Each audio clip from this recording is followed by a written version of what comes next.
Lo pernah nggak sih ngerasa iri, tapi lo sendiri nggak ngerti kenapa? Bukan karena lo benci orang lain, tapi karena lo ngerasa tertinggal. Ini cerita tentang itu.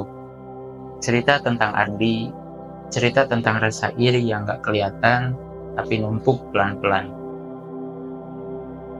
Pagi itu, Ardi scroll HP-nya sambil rebahan. Matanya masih setengah ngantuk, tapi jempolnya lincah. Lewat satu story, dua story, sampai entah berapa, semuanya terasa sama. Orang-orang bahagia. Ada yang upload momen liburan ke Jepang, ada yang nunjukin sertifikat beasiswa, ada yang pamer baru beli mobil.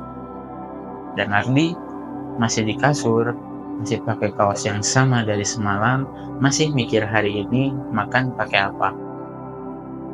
Dia nggak iri secara langsung, nggak ada rasa benci, tapi ada yang ngeganjel. Ada rasa hampa yang pelan-pelan numpuk, kayak debu di ujung jendela. Ardi ngelirik ke kaca, mukanya kusut, dan untuk beberapa detik dia mikir, apa gue salah jalur ya? Dulu waktu kecil dia nggak pernah ngimpiin kayak Raya, cuman pengen hidup cukup, cuman pengen tenang, tapi sekarang tenang pun rasanya jadi kemewahan.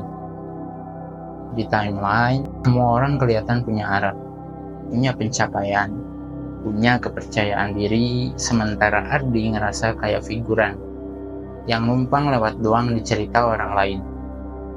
Dia coba tarik nafas panjang, tapi dadanya berat. Bukan karena sesak, tapi karena rasa banding-bandingan yang gak kelihatan. Yang pelan-pelan ngasih bisikan, lo gak cukup. Lihat dia, umur segitu udah jadi manajer. Lo kapan? Padahal gak ada yang bilang langsung. Gak ada yang ngata-ngatain Ardi secara terang-terangan. Tapi dunia digital ini udah cukup buat bikin seseorang ngerasa kecil. Dan pagi itu, Ardi sadar, rasa iri itu gak selalu muncul dari benci. Kadang, rasa iri itu lahir dari kekaguman yang berubah jadi luka. Dari kekosongan yang gak bisa dijelasin. Dari perasaan bahwa lo tertinggal sendirian. Setelah scroll panjang itu, Ardi naruh HP-nya. Dia duduk di ujung kasur, bengong. Di luar suara motor lewat. Di dalam, pikirannya rame. Gue gak males, tapi kenapa rasanya gak ada kemajuan? Pertanyaan itu muter terus. Dan yang lebih bikin sesak, gak ada jawaban pasti. Ardi ingat, dulu dia punya mimpi. Mimpi yang sederhana. Punya tempat tinggal sendiri, punya pekerjaan yang dia suka, punya waktu buat keluarga. Tapi sekarang, hidupnya kayak dipaksa ngebut, buat ngejar sesuatu yang bahkan dia sendiri gak yakin pengen. Dan dia mulai sadar, kita tuh sering banget lari kencang, bukan karena tahu kemana, tapi karena takut tertinggal. Ardi jadi mikir, sejak kapan dia mulai membandingkan dirinya dengan orang lain, sejak kapan standar hidupnya jadi ditentukan sama apa yang orang upload. Dia gak nyalahin siapa-siapa, bahkan gak sepenuhnya nyalahin dirinya sendiri. Karena di zaman sekarang, banding-bandingan tuh kayak udara.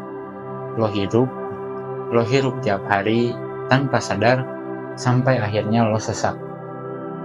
Kadang lo cuman pengen validasi kecil, pengen diakui, pengen ngerasa bahwa lo juga berharga. Tapi ketika validasi itu datangnya dari perbandingan, lo gak bakal pernah cukup.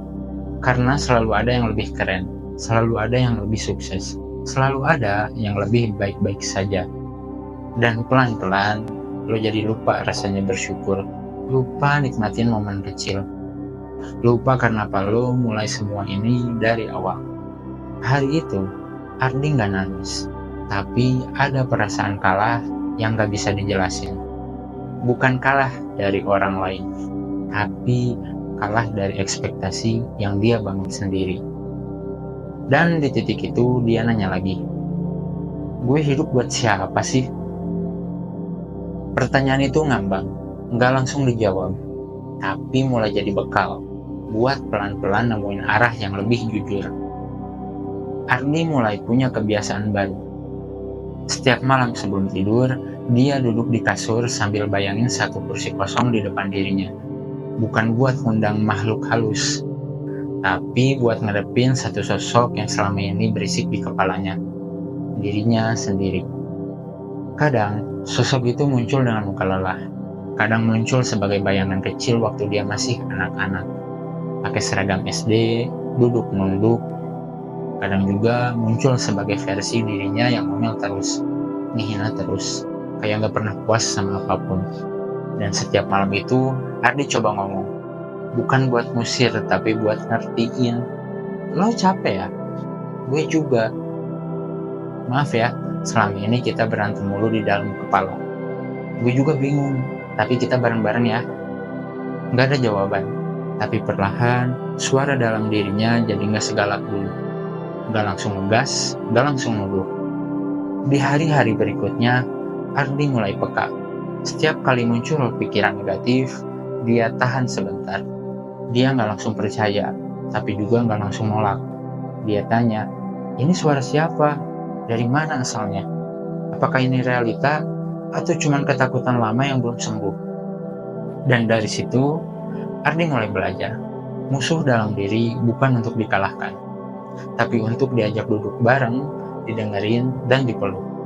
Karena kadang, suara itu bukan jahat, cuman kesepian, cuman takut, cuman pengen diperhatiin.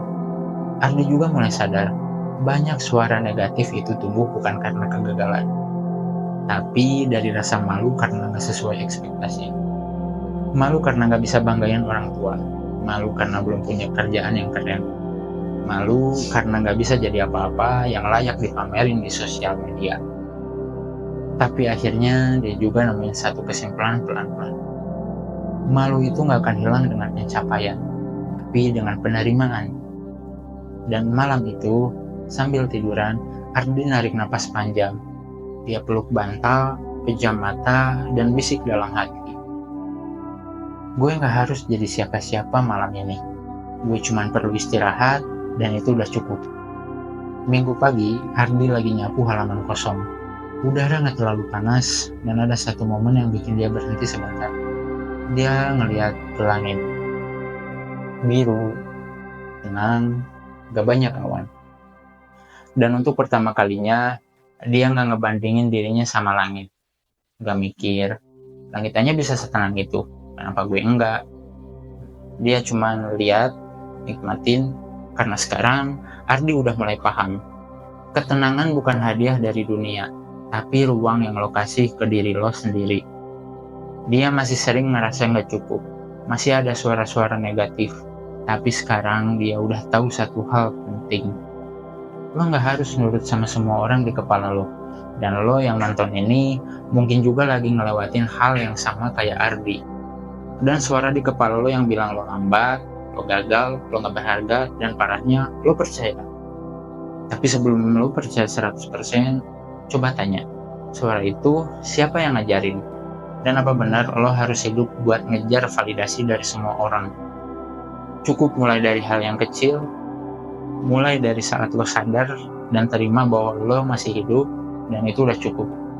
Karena hidup bukan soal perlombaan, tapi tentang perjalanan yang lo jalani dengan kesadaran dan kejujuran pada diri sendiri. Jadi santuy aja.